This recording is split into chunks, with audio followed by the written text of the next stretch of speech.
नमस्कार दोस्तों, stories of evening की आज की एपिसोड में आपके स्वागत। स्टोरीज ऑफ इवनिंग की इस एपिसोड में आज बंगाल के मशहूर साहित्यकार हरनारायण चट्टोपाध्याय की एक कहानी अमरधाम। ये कहानी बंगाली में लिखा गया था। मैं इसको हिंदी में ट्रांसलेट किया हूँ और कहानी में ओवरऑल वॉइस मेरा ही है। इस चैनल में तंत्र मंत्र काला जादू से रिलेटेड बहुत कहानियां हैं। अगर आप चाहते हैं तो मेरे चैनल पे विजिट कर सकते हैं।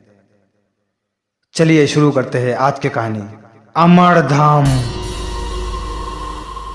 2 हफ्ते से मेरा तबीयत खराब हो रहा था। जो भी खा रहा था हजम नहीं हो रहा था। रात में ठीक से नींद नहीं हो रहा था। ऑफिस पर काम में मन नहीं बैठ रहा था। मैं डॉक्टर के पास गया। डॉक्टर कहा मेडिसिन से टेम्पोररी इलाज हो सकता है, लेकिन परमानेंटली इलाज करने के लिए कहीं घूम के आना पड़ेगा, फिर सब कुछ ठीक हो जाएगा। उसके बाद मैं फैसला किया कहीं घूमने के लिए जाएगा। कहाँ जाए, बहुत फ्रेंड से पूछ रहा था। किसी ने बताया कि देवघर चले जाओ, किसी ने बताया कि भुवनेश्वर चले जाओ। मैं ऑफिस से लौट रहा था, स्टेशन पर बैठा हुआ था, तब मुझे पीछे से किसी ने पुकारा। मैं घूम के देखा, मेरा कॉलेज का दोस्त अमर। अमर मुझे देखकर कहा, क्या हालत हो गया है तेरा, खाना खाना खाता है कि नहीं? फिर मैं कहा, देखना 2 हफ्ते से तबीयत खराब हो रहा है, जो भी खा रहा हूँ हजम नहीं हो रहा है, कहीं घूमने के लिए जाएगा सोच रहा हूँ, भुवनेश्वर या देवघर जाएगा। फिर अमर कहा, ये भुवनेश्वर देवघर वो सब छोड़, मिलनपुर जा घूम के आ। मैं कहा, मिलनपुर? कभी तो नाम नहीं सुना, ऐसा भी कोई जगह है? फिर अमर कहा, वो जगह अभी ज़्यादा लोग नहीं जानता, और ज़्यादा लोग वहाँ पहुँच गया तो उस जगह का आबोहवा भी खराब हो जाएगा। ठीक है, मैं जाएंगे, लेकिन रहेंगे कहाँ और पता भी किधर है? फिर अमर कहा, वहाँ मेरा पिताजी एक बंगलो खरीदा था, वहाँ आदमी भी है। मैं नहीं जाता उधर, ऑफिस के काम के लिए कोलकाता में रहते हैं। तू चले जा, मैं तुझे पता बताता हूँ, तू घूम के आ। 2-3 दिन बाद ऑफिस से छुट्टी लेकर मैं निकल पड़ा। स्टेशन में उतर के 10 किलोमीटर बस से जाने के बाद एक जगह पहुंचा। वहाँ से पैदल जाना पड़ेगा। अमर मुझे पहले ही कह दिया था, यहाँ से अब पैदल जाना पड़ेगा, आगे बस गाड़ी कुछ नहीं मिलेगा। रात तब करीब 8 बज रहा था। मैं अकेले ही एक हाथ में बैग पकड़कर एक हाथ में टॉर्च पकड़कर चलता रहा। जाते जाते कुछ देर बाद एक दुकान दिखा, और दुकान का मालिक दुकान बंद करने की तैयारी कर रहा था। मैं जाकर उस आदमी से पूछा, भाई साहब, इधर अमरधाम कहाँ है? उसके बाद वो आदमी कहा, अमरधाम में कोई नहीं रहता, पूरा बंगला जंगल से भरा पड़ा है, वहाँ आप जाके क्या करोगे? मैं मन ही मन सोचा, ये आदमी अमरधाम का खबर नहीं रखता। अगर सच में वहाँ कोई नहीं रहता है और बंगलो जंगल से भरा पड़ा है तो अमर मुझे वहाँ भेजता। फिर भी मैं कहा, अगर आपको पता है तो मुझे बताइए ना। उसके बाद वो आदमी कहा, यहाँ से सीधा चलते रहो, थोड़ी देर जाने के बाद बाएं तरफ घूमो, और थोड़ा देर जाने के बाद एक कब्रखाना मिलेगा, उसको बाएं रख के फिर घूमो। कुछ देर जाने के बाद सफ़ेद कलर का एक बंगलो दिखेगा, वही अमरधाम। फिर मैं वो आदमी का बताया हुआ रास्ते से चलता रहा। आसपास घने जंगल और छोटा छोटा पहाड़ था। जाते जाते ख्याल किया, एक कब्रिस्तान, उसको बाएं रख के फिर चलता रहा। फिर कुछ देर जाने के बाद सफ़ेद कलर का बंगलो दिखा। मैं बंगलो के पास आके अच्छे से बंगलो को देखा। बंगलो बहुत बड़ा है, लेकिन उसका ठीक से सफाई नहीं करता। अंदर में जंगल भरा पड़ा है और प्लास्टर गिर के ईंट बाहर आ गया है। एक समय में ये बंगला बहुत खूबसूरत था बंगलो। फिर मैं बंगलो का मेन गेट खोल के अंदर आया। फिर बंगलो के अंदर जो गेट है उसको खटखटाया। दरवाज़ा खटखटाते ही अंदर से किसी ने दरवाज़ा खोला। फिर वो मेन गेट के पास आके पूछा, कौन है? उसके बाद मैं कहा, मेरा नाम आकाश, अमर ने मुझे यहाँ भेजा है, कुछ दिन रहूँगा। फिर अंदर से वो आदमी हंसता हुआ बाहर निकला। मैं टॉर्च चला कर देखा, वो सामने जो खड़ा है वो मेरा कॉलेज का दोस्त ब्लॉक है। फिर अगले ही पल एक बात सोच के मेरा दिल दहला गया। लेकिन ये ब्लॉक तो 5 साल पहले बाइक एक्सीडेंट में मर गया था। एक लॉरी आके पीछे से टक्कर मार दिया। उसका बाइक और वो दोनों ही चकनाचूर हो गया था। लेकिन ये जिंदा कहाँ से आ गया? उसके बाद ब्लॉक कहा, अरे बाहर खड़ा रहेगा कि अंदर भी आएगा? आजा, अंदर आजा, बैठ के बताता हूँ। मैं अंदर नहीं गया। पूछा उसको, ये तेरा खबर सुना था कि तू बाइक एक्सीडेंट में मर गया था, तू जिंदा कहाँ से आ गया? फिर ब्लॉक हंस के कहा, हाँ ऐसा ही कुछ समझो, मरने ही वाला था लेकिन बच गया। देखो ना, ये मेरा बाएं पाँव काम नहीं करता है। चलता हूँ लाठी लेकर, देखो ना लाठी भी है मेरे पास। हॉस्पिटल से निकल के सीधा यहाँ चला आया। फिर मैं यहाँ अकेला ही रहता हूँ। उसके बाद मैं अंदर आया। ब्लॉक मुझे कहा, बहुत दूर से आया है, जाके नहा ले, मैं गर्म पानी का इंतजाम कर देता हूँ, फिर रात को एक साथ बैठ के खाएगा। मैं नहाकर बाहर आया। देखा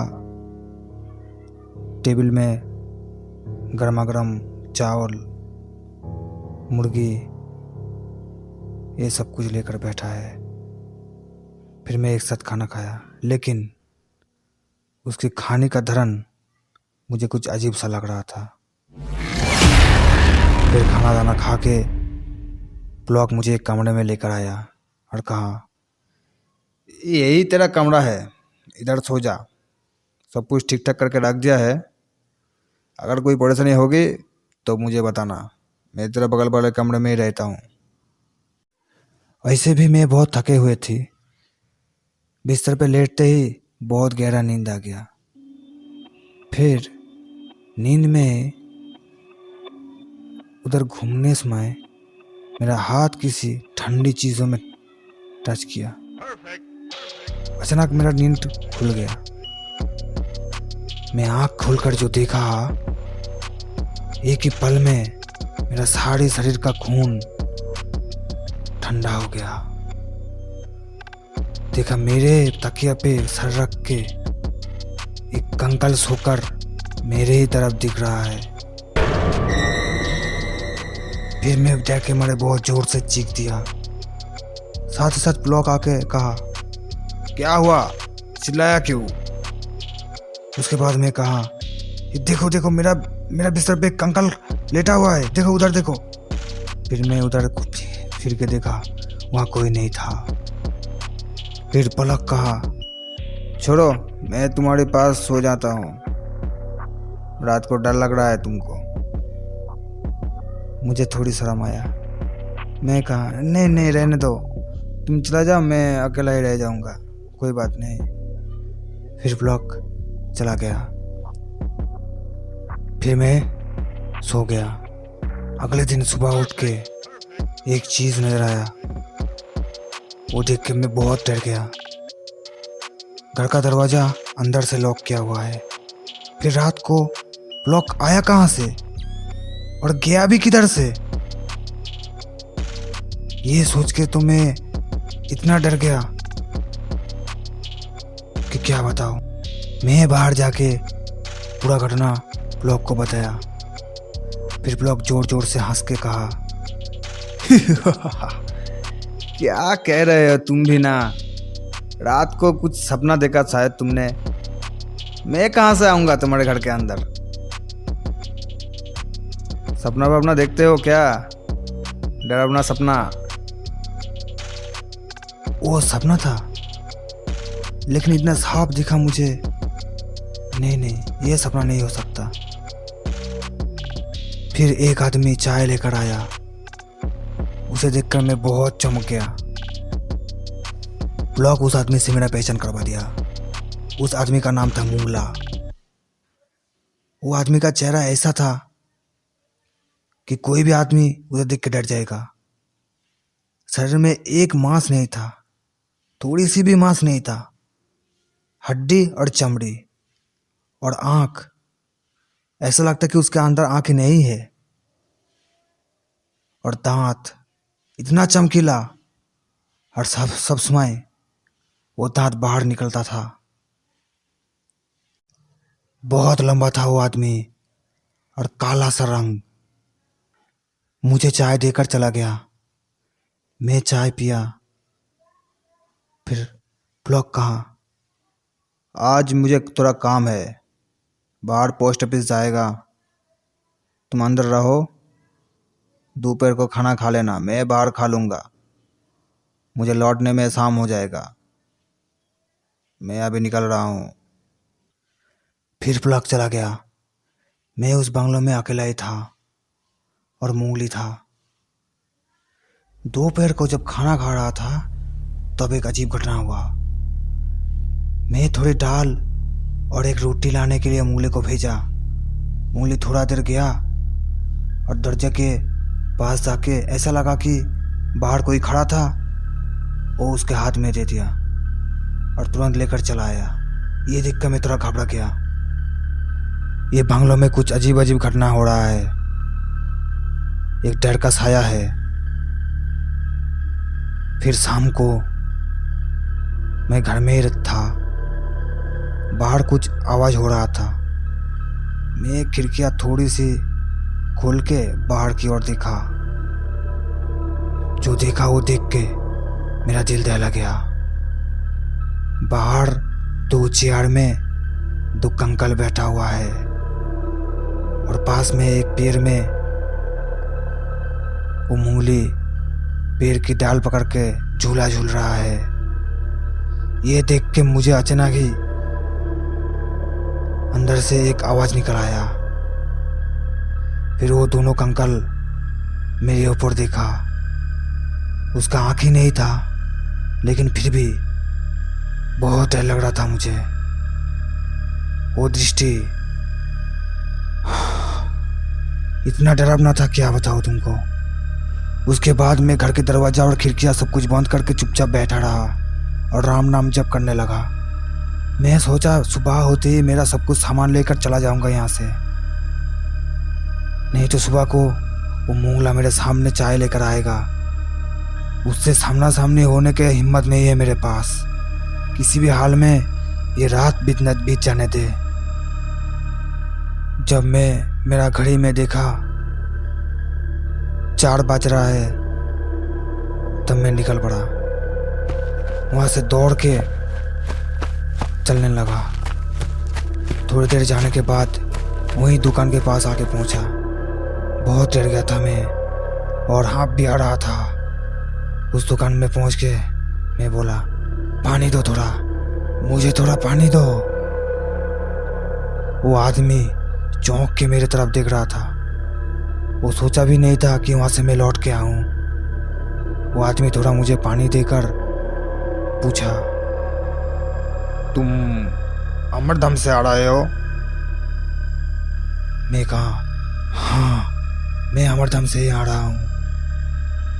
फिर पूछा, तुम वहाँ क्या खाते थे? मैं कहा, वहाँ मुंगला था, वही खाना बनाता था। वो मुंगला का नाम सुन के बहुत डर गया था और कहा, मुंगला मुंगला को तो अमरधाम में 5 साल पहले पेड़ से लटकने हुए देखा था। उसका किसी भाई ने संपत्ति के लोभ में उसको मार के उधर लटका दिया था। तुम उसको कैसे देखा? फिर मैं बहुत डर गया और कहा, मुझे ये सब कुछ मालूम नहीं। वही तो था उस जगह में, वही तो खाना बनाता था। ये बात सुनकर वहां में एक पल भी देरी नहीं किया। हो सकता है वो आज सब लोग मेरा बात सुन के मेरे पास पहुंच जाएगा। मैं वहां से जल्दी निकल पड़ा, दौड़ के स्टेशन पहुंचा। बाकी की कहानी वो स्टेशन मास्टर के पास ही सुना था। स्टेशन मास्टर कहा, हाँ अमर नाम का जो आदमी है उसका ही है वो बंगलो। वो इधर में आता था, महीने में एक बार आके रहता था उधर। लेकिन एक दिन में उसको किसने खून कर दिया। सुबह अमरधाम के सामने उसका डेड बॉडी मिला था। यहाँ से पुलिस भी गया था लेकिन खून का कोई अंदाज नहीं कर पाया। फिर वो मामला शांत हो गया। फिर मैं मन ही मन सोचा, मुझे अचानक अमर मिल जाना, अमरधाम में जाके ब्लॉक से मुलाकात होना, वो मुंगला क्या हो सकता है? उसका सिर्फ साथ ही बढ़ाना। लेकिन मुझे हाथ में पाकर वो छोड़ क्यों दिया? मैं ब्राह्मण का लड़का हूं इसलिए, या मेरा गले में रुद्राक्ष का माला है इसलिए? खैर जो भी हो, जान बच गया। अभी घर चलो। हजम ना होने की बीमारी अभी बहुत दूर चला गया। लगता नहीं कि ऐसा बीमार कभी आएगा मुझे।